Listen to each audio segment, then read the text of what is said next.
back, relax, and maybe get yourself a snack. Me and you gonna have a little chat about books.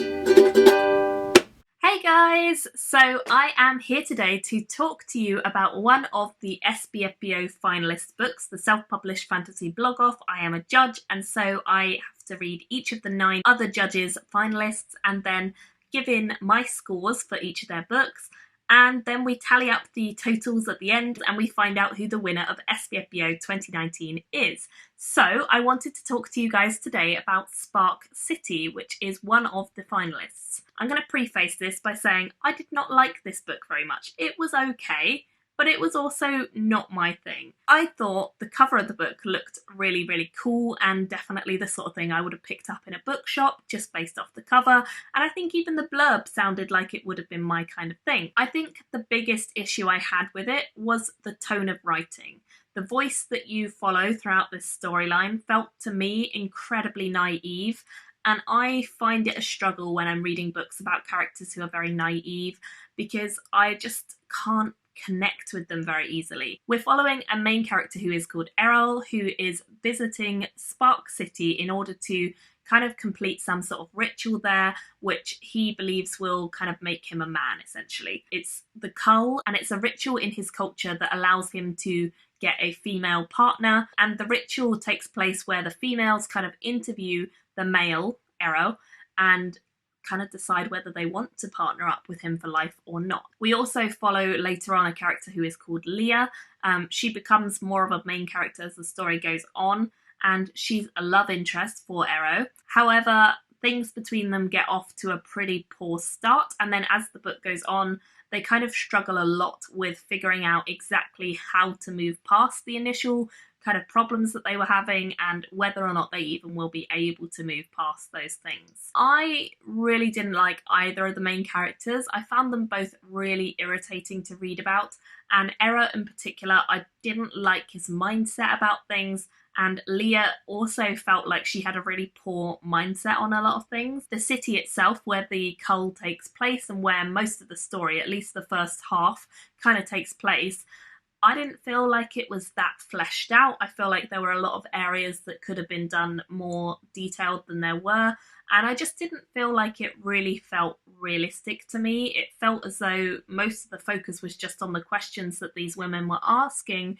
and not a lot else. The cull itself also seemed kind of like, alongside these questions the women were asking, it also felt like it was just a collection of weird tasks that didn't quite seem to go together for me. There was no sort of logic or reason for most of it. I felt as though I was just kind of reading this book for the sake of reading, and I wasn't really sitting there and enjoying the story. I was more just sat there reading it because it's a finalist and I wanted to give it the benefit of the doubt and see whether it got better as it went on, but really by midway through I was very confident it really wasn't my kind of read.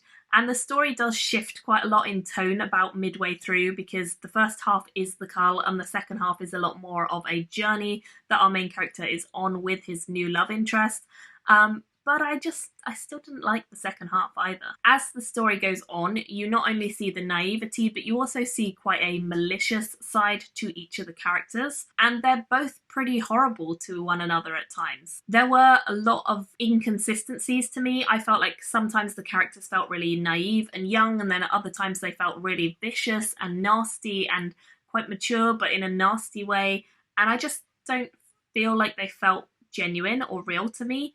I really struggled to believe that either one of them was ever sincere about what they were saying or ever sincere about what they were feeling. I just felt like they were very fake as characters, and that was something I didn't like. And because of all of that, whenever they were in trouble or whenever the storyline kind of got dangerous, I didn't really care about them. I wasn't that fussed whether they died, to be honest. I think the structure of the book is also a little weird. As I say, the first half is dominated so much by the cull, and then the second half is more of this journey. However, we just kind of see the two characters on this journey constantly bickering and fighting, and it just didn't feel fun to read. It just felt like a struggle between them was a struggle in my head, which I didn't like. And I didn't really trust either of them. I didn't really care about either of them. So I was finding it really difficult to connect with anyone or find something to cling on to that I was really enjoying about this. I just didn't really enjoy it very much. And I don't feel like there's an actual plot. I feel like it's just kind of a disjointed story that goes from one thing to another thing.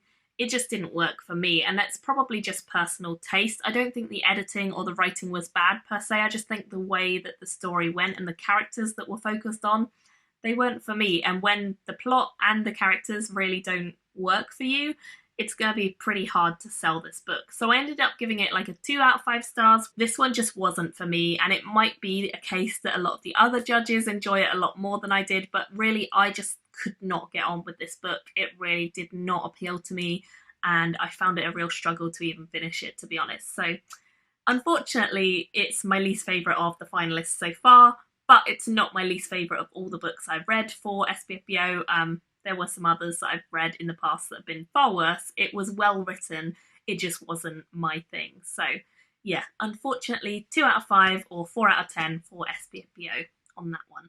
I'd love to have your thoughts down below on whether you'd read this. It might appeal so much more to you than it does to me. Thank you all so much for watching, and I'll see you very soon in my next video. Bye guys! Thank you for watching my video today. Go pick up a book, then come back and chat with me again.